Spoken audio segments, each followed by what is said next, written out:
ምዕራፍ 19 ዳዊት አሞናውያንን ሶርያውያንን ድል እንዳደረገ። ከዚህ በኋላ እንዲህ ሆነ። የአሞን ልጆች ንጉሥ ናዖስ ሞተ፣ ልጁም በእርሱ ፋንታ ነገሠ። ዳዊትም የአባቱ ስላደረገልኝ ወረታ እኔ ለናዖስ ልጅ ለሐናን ቸርነት አደርጋለሁ አለ።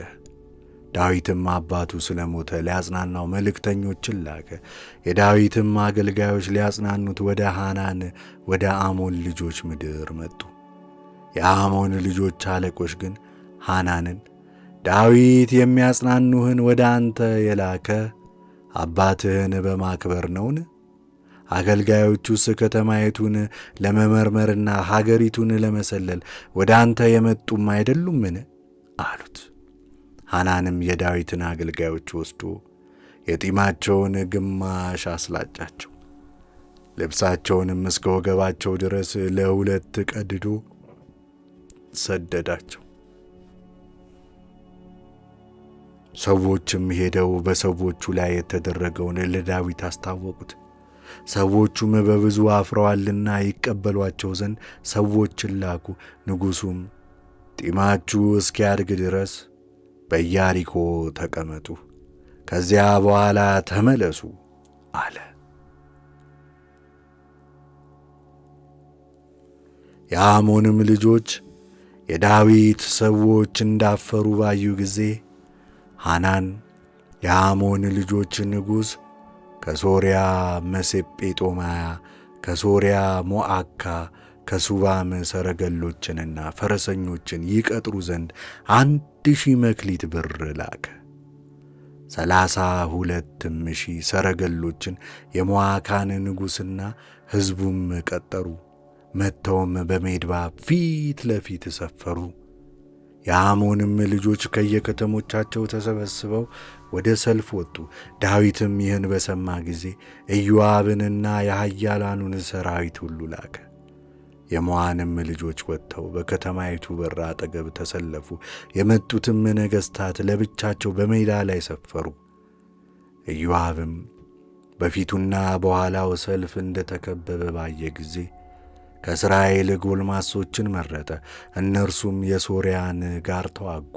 የቀረውንም ሕዝብ ለወንድሙ ለአቢሳ ሰጠው። እነርሱም በአሞን ልጆች ላይ ተሰለፉ።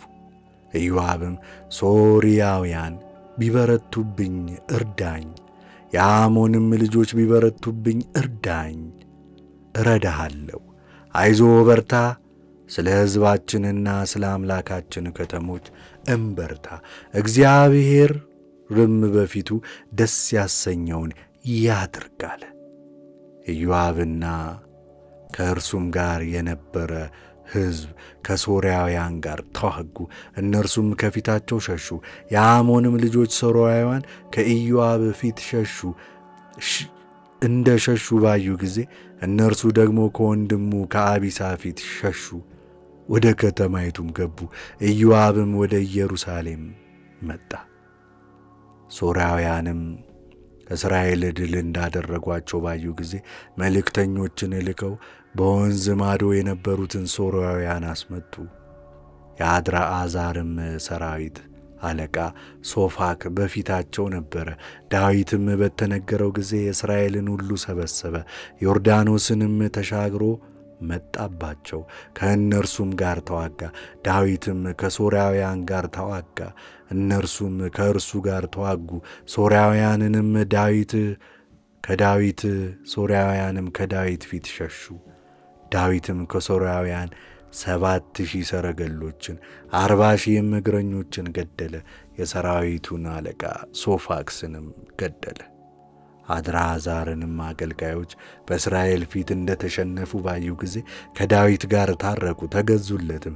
ሶርያውያንም ከዚህ ወዲያ የአሞንን ልጆች ይረዱ ዘንድ እምቢ አሉ።